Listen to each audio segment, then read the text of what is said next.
श्री गणेश जयंती. माघ हा वर्षातला 11वा महिना. पौषात थांबलेली शुभकार्य माघात सुरू झालेली आहेत. आम्र मंजिरीला वसंताची चाहूल लागलेली आहे. अशा माघात येणारी शुद्ध चतुर्थी म्हणजे गणेश जयंती. भाद्रपदातल्या गणेश चतुर्थीपेक्षा हिचं स्वरूप जरा आगळं वेगळंच. हिलाच विनायक चतुर्थी, वरद चतुर्थी, तिलकुंद चतुर्थी असंही नाव आहे. या दिवशी गणेशाची पूजा पांढऱ्या शुभ्र कुंदाच्या फुलांनी करायची. तिळगुळाच्या लाडूचा नैवेद्य दाखवायचा. मोरगावच्या मयुरेश्वराची पालखी निघते. गणेश चतुर्थी इतकाच 10 दिवस हिचा गाजावाजा नसला तरीही अनेक ठिकाणी लहान मोठ्या प्रमाणात श्री गणेश जयंती साजरी होते. देवळातून पुराणिक बुवा गणेश पुराण सांगतात आणि भाविक श्रोते मोठ्या श्रद्धेनं त्याचं श्रवण करतात. सिंधुरासुराचा नाश करण्यासाठी घेतलेला अवतार म्हणजे श्री गणेश. भाद्रपदातल्या गणेश अवताराचे नाव म्हणजे सिद्धिविनायक, तर माघातल्या गणेश अवताराचे नाव ढुंढीराज किंवा महोत्कट. 1000 वर्षापासून गणपती विनायकाची उपासना करण्याची पद्धत भारतात सुरू झाली. गणपती हा 16 विद्या आणि 64 कलांचा स्वामी आहे. वराह पुराण, ब्रह्मवैवर्त पुराण, विष्णू पुराण, शिवपुराण, स्कंद पुराण, मत्स्य पुराण, मुद्गल पुराण या सर्व पुराणात गणेशासंबंधीच्या अनेक कथा आहेत. रुद्रकेतू या वेद पारंगत ब्राह्मणाला देवांतक आणि नरांतक असे 2 मुलगे होते. कैलास पर्वतावर जाऊन त्यांनी घोर तपश्चर्या केली. शंकर प्रसन्न झाले. त्रैलोक्याचं राज्य आणि अजिंक्यपणाचं वर त्यांनी मिळवले हे खरे, पण त्याचबरोबर मिळालेल्या शक्तीचा उपयोग लोकहितासाठी केला पाहिजे ही अट घातली गेली. काही दिवसांनी या दोघा ब्राह्मण पुत्रांनी असुर, राक्षस आणि दैत्यांची मोठी सेना उभी केली. त्रिभुवनात आपली सत्ता स्थापन केली. त्यामुळे देवांना लपून छपून दिवस काढायची पाळी आली. ही सर्व परिस्थिती पाहून कश्यप ऋषींची पत्नी आदिती हिचं मन तळबळत होतं. तेव्हा त्यांच्यासाठी कश्यपाच्या मार्गदर्शनाप्रमाणे आदितीने विनायकाची एकनिष्ठ उपासना केली. तेव्हा तिला विनायकाचा साक्षात्कार झाला. आदिती, मी तुझ्या पोटी जन्म घेऊन संत सज्जनांचं रक्षण करीन, दुष्टांचा नायनाट करीन आणि तुझ्या मनातील सर्व इच्छा पूर्ण करीन. विनायकाचे हे आश्वासन ऐकून आदितीला अतिशय आनंद झाला. माघ महिन्याच्या शुद्ध चतुर्थीला तिला शुभ लक्षणांनी युक्त असा मुलगा झाला. त्याच्या जन्माच्या वेळीच मोठा धरणीकंप झाला. त्यामुळे राक्षसांना भीती वाटली. कश्यप ऋषींनी मुलाचं नाव महोत्कट ठेवलं. नावाप्रमाणेच हा मुलगा महाउत्कट म्हणजे धष्टपुष्ट आणि बलिष्ठ असा दिसत होता. वसिष्ठ वामदेव एकदा कश्यप मुनींच्या आश्रमात आले. महोत्कटाचे भव्य कपाळ आणि इतर सामुद्रिक चिन्हे पाहून आदितीला म्हणाले, माते, तुमचा हा बाळ साक्षात महोत्कट म्हणजेच विनायक असून सर्व जगाचे रक्षण करण्यासाठी त्यानं जणू अवतारच घेतलेला आहे.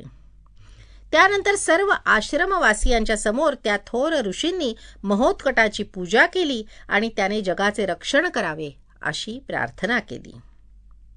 देवांतक व नरांतक या दोघांना महोत्कटाच्या जन्माची बातमी कळली तेव्हा त्याला ठार मारण्यासाठी त्यांनी वेगवेगळ्या योजना आखल्या. एक दिवस महोत्कट अंगणात खेळत होता. आदिती घरात होती. तेव्हा एक स्त्री हळूच आली आणि तिने महोत्कटाला आपल्या छातीशी धरलं. तेव्हा त्याने तिच्या छातीवर अशा लाथा झाडल्या, त्याच्या त्या छोट्या पायात इतकी प्रचंड ताकद होती की ती स्त्री रक्त ओकून मरण पावली आणि महोत्कट तिच्या छातीवर मजेत खेळत राहिला. आदिती बाहेर आली. तिने तो प्रकार पाहिला आणि आरडाओरडा केला. सर्वजण धावत आले. ही विरजा नावाची राक्षसी आहे हे कश्यपाने ओळखलं. बाळाला काही अपाय होऊ नये म्हणून शांती केली. ही घटना श्रीकृष्णाने पुतना राक्षसीचा वध केल्याची आठवण करून देते. विषकन्या विरजा मरण पावली तेव्हा दुसरा प्रयोग करण्यात आला. उद्धत आणि धुरंधर हे 2 राक्षस पोपटाचं रूप घेऊन कश्यपाच्या आश्रमात आले. ते विषारी पोपट होते. ते आपल्या चोचीने टोचून ठार मारत. महोत्कट त्यावेळी 3 वर्षाचा होता. पोपटांनी महोत्कटावर झडप घातली आणि ते चोचीने टोचण्याचा प्रयत्न करू लागले, तेव्हा महोत्कटाने त्यांना 2 हातात पकडून एकमेकावर आपटून ठार मारलं आणि ते अरिष्ट टाळलं. मग तो 4 वर्षाचा असताना लोकांना त्रास देणाऱ्या मगरीचा त्याने नाश केला. श्रीकृष्णाच्या कालिया मर्दनाची आठवण करून देणारी ती घटना होती. महोत्कट 5 वर्षाचा झाला तेव्हा कश्यप ऋषींनी त्यांची मुंज करण्याचं ठरवलं. इतर ऋषी मुनींबरोबर 5 राक्षस तापसी वेश घेऊन आले आणि अक्षतांबरोबर महोत्कटाच्या अंगावर अस्त्रे टाकली. तेव्हा महोत्कटानेच उलट अक्षता मंत्रून त्या राक्षसांच्या अंगावर टाकल्या आणि ते राक्षस मरून पडले. ते विघ्न टळले. भिक्षावळीत ब्रह्मदेवानं कमळ दिलं, कुबेरानं गळ्यातली माळ दिली, वरुणाने पाश दिले, श्री शंकराने त्रिशूळ आणि डमरू दिला, रेणुकाने परशु आणि सिंह दिला.